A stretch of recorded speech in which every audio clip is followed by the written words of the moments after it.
ఉంటుంది. ఆ నిశ్శబ్ద విప్లవానికి మోడీ అయినా జగన్ అయినా చంద్రబాబు అయినా ఎవరైనా తలవంచాల్సిన పరిస్థితి ఉంటుంది.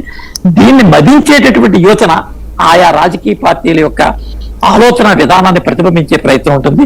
సంస్థాగత నిర్మాణం చేయాలి, దాని యొక్క ఆలోచన సరళ చేయాలి, దానికి సంబంధించిన విధానాలన్నీ కూడా కలుపుకెళ్లేటువంటి ప్రయత్నం చేయాలి.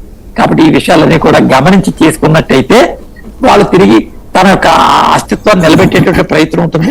కాబట్టి ఆ రకమైనటువంటి యోచన ఉంటుంది. కాబట్టి ప్రజాస్వామ్యంలో నేనైతే ఒక డెమోక్రటిక్ వేలో నేను ఆలోచించే పద్ధతి ఏంటంటే, ఈ వ్యవస్థలో ప్రజాస్వామ్యాన్ని మనసా వాచ కర్మేణ నమ్మిన వ్యక్తిగా అన్ని రాజకీయ పార్టీలు ఉండాలి. ఇవాళ నేను సైద్ధాంతికంగా నక్సలైట్స్ నేను వ్యతిరేకించిన మా పార్టీ ఈ రోజు నక్సలైట్స్ లేకపోవడం కూడా నాకు లోపంగానే కనపడింది.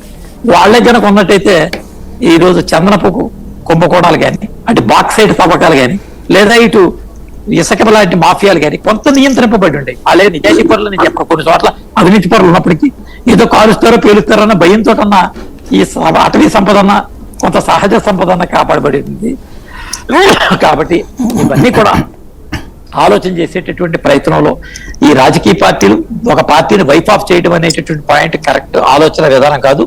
కాబట్టి మనము చేయవలసిన పరిస్థితి ఏంటంటే, అత్యధికంగా మన బలాన్ని ఎలా పెంచుకోవాలి, మనం ఇచ్చినటువంటి ఆమె నిలబెట్టుకుని మన యొక్క ప్రభుత్వాన్ని మరొకసారి రెన్యూల్ చేసుకునేటువంటి ప్రయత్నం ఏ రకంగా చేయాలని చెప్పి మీ ద్వారా మీకు తెలియజేస్తాను. నమస్కారం. రైట్, మన మాదిరెడ్డి గారు. నమస్కారం సాయి గారు, మన న్యూస్ బెంచ్ వీక్షకులకు, తోటి పార్టిసిపెంట్స్ అందరికి కూడా శుభ సాయంత్రం. ఇక్కడ పేదలు పెత్తందారులు అనేటటువంటి మా నినాదం బెడిసి కొట్టింది. నేను రాజకీయ నాయకుల్లాగా మాట్లాడట్లా, వాస్తవాలు మాట్లాడుతున్నా. అదేవిధంగా 3 రాజధానుల అంశం అనేది బూమరాంగ్ అయింది. కేడర్ను విస్మరించి ఐపాక్ ని పట్టుకొని ఎలాడబట్టడం వల్ల నష్టపోయాం. అదేవిధంగా 132 సార్లు బటన్ నొక్కిన దానికన్నా కూడా సూపర్ 6 అనే దానికి, 4,000 రూపాయల పెన్షన్ అనే దానికి, ఇంట్లో ఎంతమంది పిల్లలు ఉంటే అన్ని 15,000 అనే దానికి ప్రజలు ఆశపడి ఓట్లు వేశారు. ఇకపోతే ప్రధానమైనటువంటిది ఏంటంటే, మద్యాన్ని కూడా చాలా సింపుల్ గా తీసుకున్నారు మా వాళ్ళు.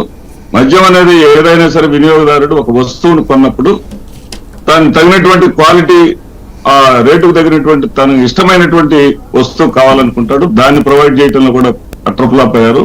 మద్యపాన ప్రియులు కూడా 40 లక్షల మంది ఉన్నారు. వీళ్ళందరూ అన్ని కూడా కలిసి వచ్చినాయి. ఇంకా అన్నిటికన్నా ముఖ్యం, మీరు కులాల ప్రస్తావన చేశారు సాయి గారు. వాస్తవంగా చెప్పాలంటే ఎవరు కూడా